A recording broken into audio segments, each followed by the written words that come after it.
provided presentation this morning, which we'd like to thank them for allowing their researchers to be able to address you all.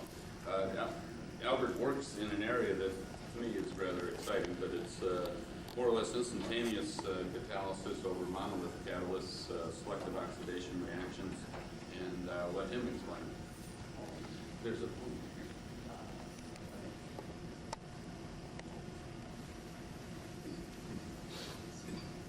My name is Dietz. I'm going to be talking today on some work that I did with at the University of Minnesota with Professor Schmidt and novel systems for catalytic partial oxidation of hydrocarbons, focusing more so on the oxidation of C5 and C6 hydrocarbons, but I'll start with a background. Just to give a perspective on millisecond reactors and maybe a different way to look at things than typical catalytic partial oxidation. Again, with our catalytic partial oxidation systems, these reactions are all fast, exothermic, autothermal, meaning that we don't need to apply any external process heat to keep the reactions lit. And they all run in the fuel-rich of the flammability, homogeneous flammability limits. Some examples of these reactions are the oxidation of methane to form HCN. This is done over platinum rhodium gauze catalyst at on the order of 10 to the minus 4 seconds contact time. The direct oxidation of methane to form synthesis gas. This was done in the Schmidt group in 1992 by Dan Hickman. The oxidative dehydrogenation of ethane to form ethylene, and then the oxidative dehydrogenation of higher alkanes to form olefins and oxygenates.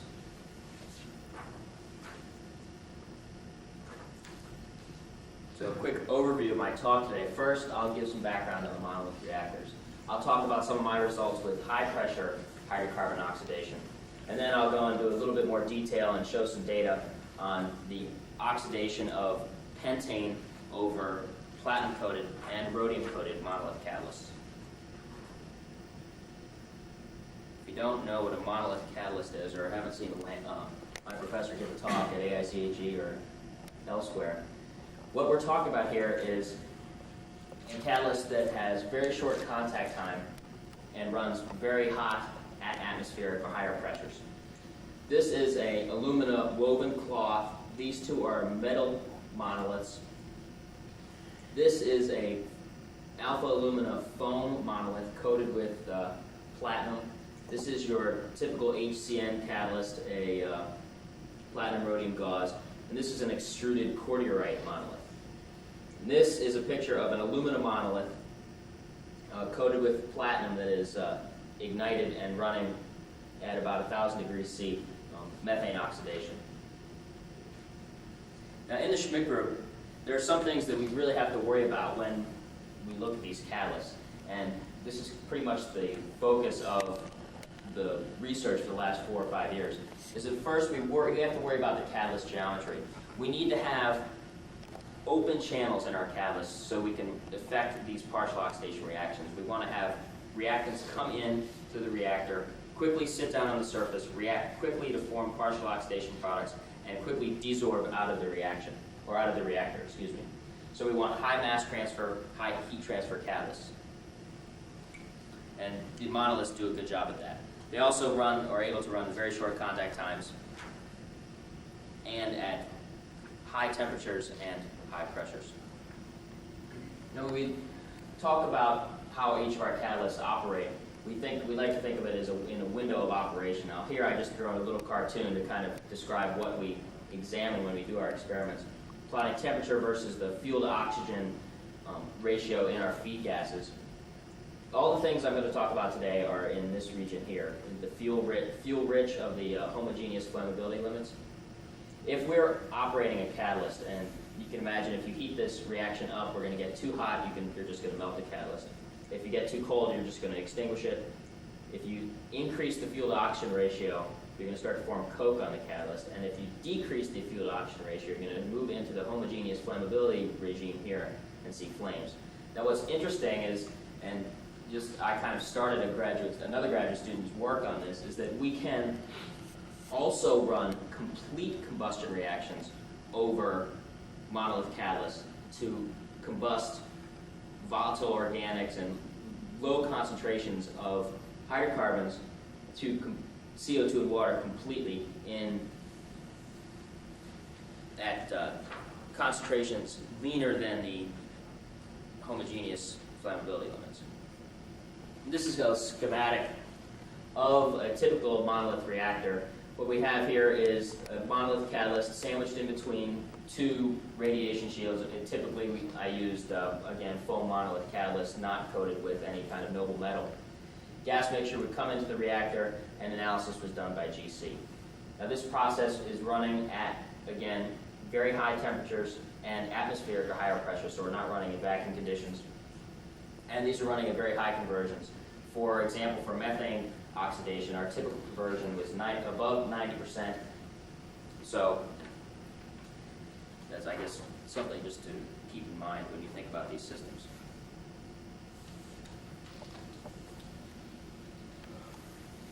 Now, kind of to start at the beginning, the first partial oxidation system that we looked at was the direct oxidation of methane over platinum gauze catalyst, and rhodium monoliths. What we're trying to do here is take methane and directly form synthesis gas from methane and oxygen. Now, what we found is that over a rhodium catalyst, we can get at conversions above 90%, we can get selectivities to synthesis gas above 90% as well. What's interesting here is that, again, this is autothermal. We get now the proper ratio of 2-to-1 hydrogen to CO, which is useful for Fischer-Tropsch synthesis of methanol, as opposed to what you get a 3-to-1 ratio of hydrogen to CO in a steam reforming process. And what we found is that rhodium gives much better selectivity to synthesis gas than platinum. And the explanation for this is that using a surface pyrolysis mechanism, methane comes down, sits on the surface, pyrolyzes, surface carbon reacts with oxygen to form CO, and hydrogen will absorbed hydrogen will form gaseous hydrogen instead of going on to form surface hydroxyl. And this is because on rhodium, the activation energy barrier to form surface hydroxyl is much higher than it is on platinum. And this was measured in our laboratories. So if you kind of continue this argument and say, okay, well, what's going to happen if you put ethane over a monolith catalyst?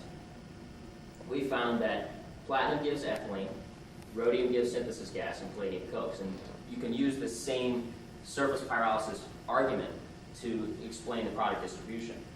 Again, now we have ethane absorbing on the surface as absorbed ethyl. And now on platinum, instead of forming hydrogen, we can form this surface hydroxyl. And what happens is we'll have a beta elimination of one of these hydrogens to form ethylene and water. And when we first started this, these were all run at atmospheric pressure. And the question was, are these reactions happening heterogeneously or are they happening homogeneously? And it's hard to really tell since you're running at very high conversions and high temperatures and you're not doing vacuum studies. One way to look at this and find the answer is to run these experiments and examine the effects of pressure on the product selectivities. So here I'm just going to show one set of data for the high pressure oxidation of methane over a rhodium monolith. And this is carried out at the stoichiometric ratio to form synthesis gas and flow over our monolith catalyst of 5 standard liters per minute.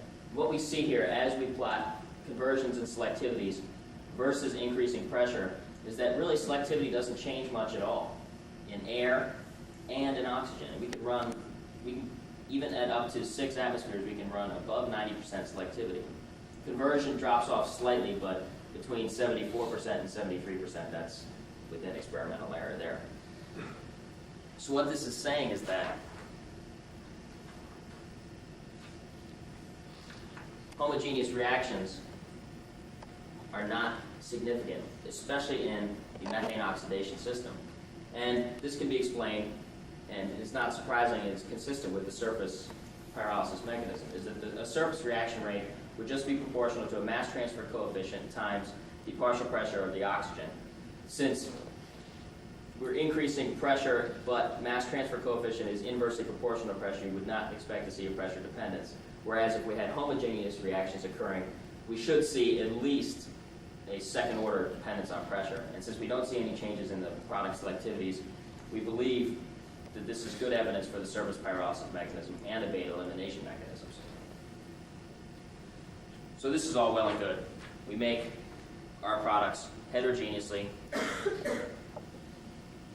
So let's see if we can extend this and try to run these partial oxidation reactions with higher hydrocarbons. Like I said, when we make ethylene from ethane oxidatively in a partial oxidation system, over platinum monoliths we run this beta elimination mechanism. If we extend this to the partial oxidation of butane over platinum catalyst, we've noticed that normal butane gives ethylene and propylene, while isobutane gives isopropylene. And here the beta elimination mechanism can explain this as well. You're going to absorb a normal butane on most likely on one of these two carbons here. Your beta bond with the weakest energy is this carbon-carbon bond here and not this carbon-hydrogen bond. So you're going to break this off, form propylene, not an ethylene. You know, propylene and methane there, but then if you sat here, you'd imagine that you're going to break this middle bond and form two ethylenes. However, when we adsorb isobutane, the only beta bonds that we can break are these beta carbon-hydrogen bonds, and so we selectively form isobutane. So now, what I'm going to show data on today is the continuation of this with liquid higher hydrocarbons, pentane, isopentane, and in the hopes that we could take this kind of system here where we're taking isobutane and forming isobutylene, maybe we could take isopentane and form isopentylene for the production of tertiary amyl methyl ether, that kind of system. Also, if we could react cyclohexane and maybe make some oxygenates for the formation of cyclohexanol, cyclohexanone, adipic acid formation. These are all very valuable intermediates. So the experimental system that I designed to do these liquid partial oxidation reactions, we just fed our organic through an ISCO pump, heated it up here, superheated it to about 150, 200 degrees C. So we tried to keep it low enough so it wasn't going to crack. Mixed it with our gaseous species, reacted it over monolith catalyst, and did our analysis by GC. And what we had to worry about in this case, much more so than the lower alkanes, is that these systems are very prone to coking. Any cool zone in the reactor, you're going to start to form coke. And the coke is thermodynamically stable everywhere in our fuel oxygen regime. These systems are much more flammable than the lower alkanes. And another problem or concern that we saw in this case is that with the lower alkanes, we never saw oxygen breakthrough over the catalyst. But with the higher alkanes, we started to see oxygen in our product distribution, which means that in this area of our reactor, we have about between 800 and 1,000 degrees C. You have mixtures of olefins, alkanes, and oxygen. So that's maybe a concern for scale up. At least I wouldn't want to scale it up right yet. The other thing we had to worry about is that we had to make sure that we had constant vaporization of our liquid here. If you had any kind of pulsing or not constant vaporization in this fluidized bed heater, you could easily move from the fuel to oxygen ratio that you were at into a homogeneous a regime where the homogeneous chemistry, namely flames, would be very prevalent.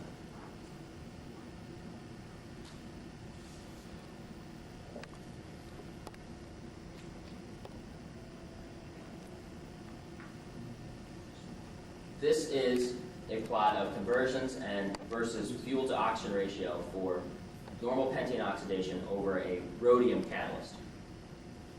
And what we have to remember here again is that over rhodium catalyst, we tend to make synthesis gas, CO and hydrogen.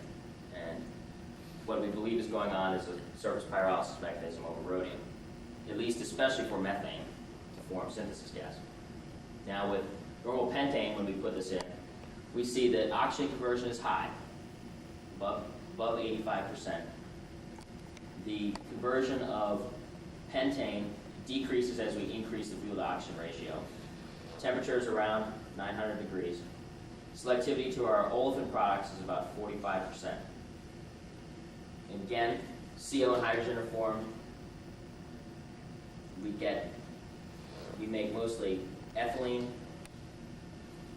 propylene, butylene, some 1-butadiene, and then very small amounts. So this is 2% selectivity here and less of ethane and propane.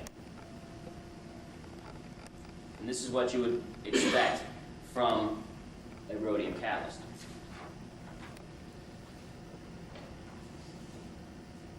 Now when we put in a platinum catalyst, we see a considerably different, and this is a considerably different result. Namely is that now oxygen concentration or oxygen conversion starts much lower, around 82%, and decreases as we increase the fuel to oxygen ratio.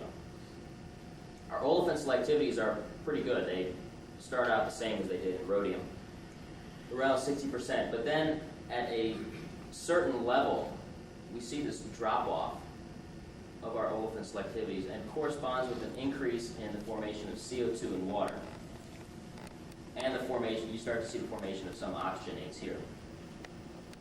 Now again, our olefin selectivities, ethylene starts off high, 40%, decreases as we increase fuel to oxygen ratio. Propylene, we hit a maximum here, but as we start, once we hit this kind of breaking point, like what I'll call it, is that we start to see formation of 1-olefins as well at higher fuel to oxygen ratios. So when I was looking at this data, and I have other data that I'm not going to show, well actually I can't show it, for the oxidation of isopentane over platinum. And again we see this kind of similar pattern.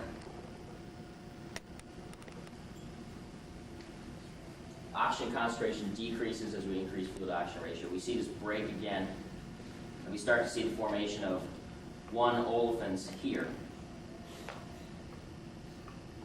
Okay? And again, the formation of water and CO2 at higher fuel to oxygen ratios. So, when I was analyzing this data, I'm thinking, well, definitely something's happening at the lower fuel to oxygen ratios that resembles heterogeneous catalysis. We're making our CO, but at the higher ends, we're starting making 1-olefins. Now, I compared some of our results with the lower alkanes to product distributions that you would get from thermal pyrolysis. Now, this plot here, these are scaled selectivity. So in our system, since we're adding oxygen, it's hard to compare our molar selectivities to selectivities when you're just adding fuel to the system. So if I remove the CO2, and then rescale our selectivities for ethane, propane, isobutane, and butane, we see that in all our cases, rhodium catalyst, platinum catalyst on oxygen, the selectivities to the thermal pyrolysis products here are very similar to what we get on our reactors, or what we get on our platinum reactors. And this is true in all the cases. Now what I'd like to show you next is a plot of these comparison of the thermal pyrolysis results for pentane and isopentane. But unfortunately, the oil companies keep those results guarded pretty secretly because they pay big money, like on the order of tens of thousands of dollars to get those product distributions. So all that we could do is look at our C4 in lower cases. But what I was able to do here is with isobutane, this plot, again, the scale selectivity versus conversion for thermal pyrolysis cases and for our results. And we not only could see the same kind of trends here for selectivities for propylene, isobutylene, and methane, increasing in the thermal pyrolysis case and in our case. So this is a pretty important result, namely that over platinum catalysts, as we start to increase the carbon chain length, is that homogeneous reactions are important.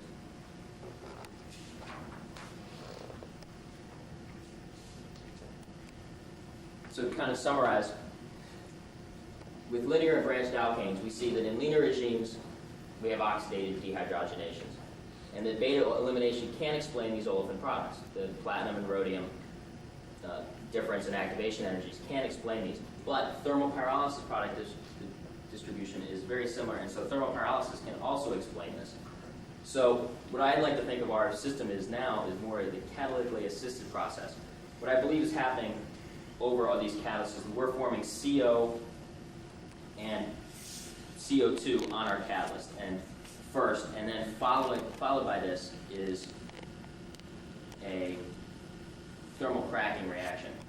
Now, whether we make pyrolysis products or the crack products on the catalyst, it's hard to tell because it's all happening so fast.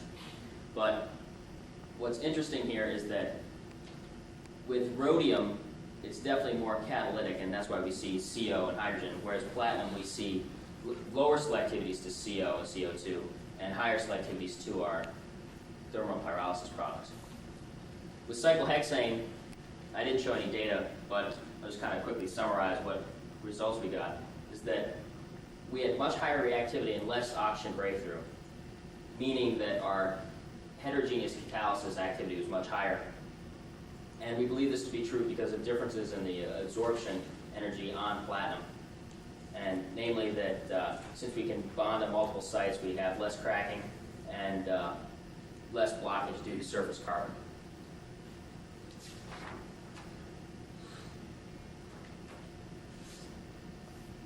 So as a result of all these experiments, we were able to define much better this operating window of our catalyst. Again, temperature versus fuel to oxygen ratio.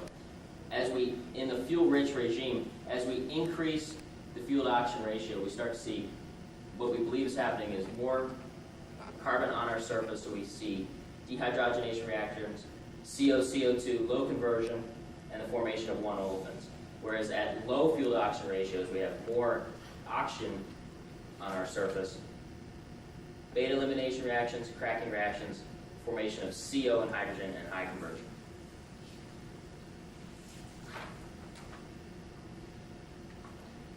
It's kind of like what's going on right now, to continue from this, is that these reactions, especially the methane oxidation to synthesis gas, is being scaled up by Schnambergetti in, I always pronounce that wrong, in Italy.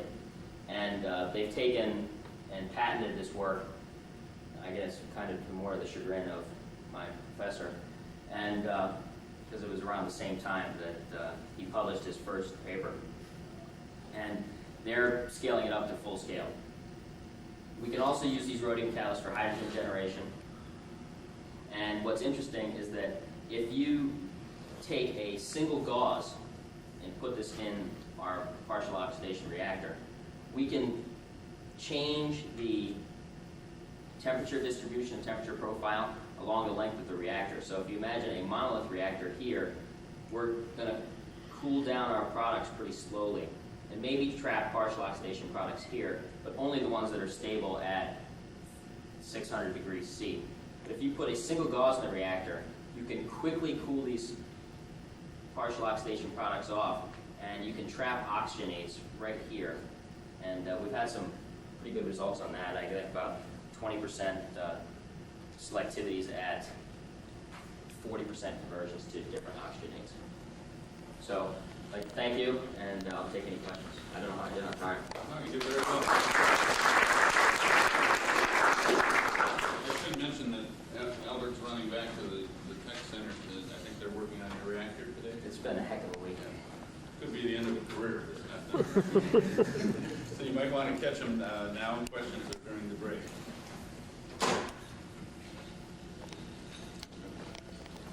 seems to be a bit of an aura around these monolith reactors, and I wonder how much of what one accomplishes in a monolith reactor is also not accomplishable with higher mass and heat transfer rates in a short packed bed of large particles run at very high space velocity. So could you comment on whether there is any specific benefit to the use of a monolith reactor rather than a short contact time packed bed with low pressure drop? I think either would work equally well. I think the trick is that with a monolith catalyst, you just have it built in. You have your high mass transfer, high heat transfer built in. Yeah, but the straight nature of the channels makes it for a fairly poor heat and mass transfer hydrodynamic as opposed Well, the to... foam monoliths, Right, yeah, and by the time you get there, now you have the pressure drop problem, but I guess you also get the benefits of it. they're actually, with the foam monolith, your pressure drop is on the order of millimeters of water at atmospheric pressure, and then at, I think we did it at, I can't remember, our space velocities were on the order of 10 to the 6th or 10 to the 7th, and it still was only like about a pound. In the same context, if you look at your the future view graph that you have here, when you go to a Gauss as opposed to a monolith, is that not equivalent to running the monolith at an even higher space velocity? In other words, can you not mathematically make that monolith smaller for all practical purposes by running huge? Mathematically, I think it's equivalent, but physically, I think it's hard to do just because of just because you're going to have the pore structure is just not going to hold up, whereas the metal gauze does a pretty good job of staying together in the reactor. What's nice about the gauze catalyst is that we just have metal on the surface, so it's cheaper than a gauze catalyst. I mean, if you had a gauze pack that was as thick as a monolith reactor, you're talking hundreds of dollars for a little bench scale unit, so it's not feasible to scale. I didn't understand your strategy as far as oxygenates, where you remove the thermal shield from the back end of the reactor. Are you saying that the way you're reacting now, that you're actually making oxygenates on the surface, and then as you go to that thermal shield, because you don't quench fast enough, or decomposing into CO and CO2 at that point? Or is it because you can run the temperature of that monolith at a lower, you don't have those thermal shields on either side? Well, we're changing the residence time, the contact time on the reactor by an order of magnitude or more. So you're getting higher space velocity through the Right. monolith. And not only that, you are I wish I had a drawing, but if you can imagine a full monolith reactor, all the reactor gases should see, with high mass and heat transfer, should see metal surface. Okay? And with a single gauze, if you're going to imagine, there's going to be a lot of void space here. So only some of the reactor gases are going to see the metal surface.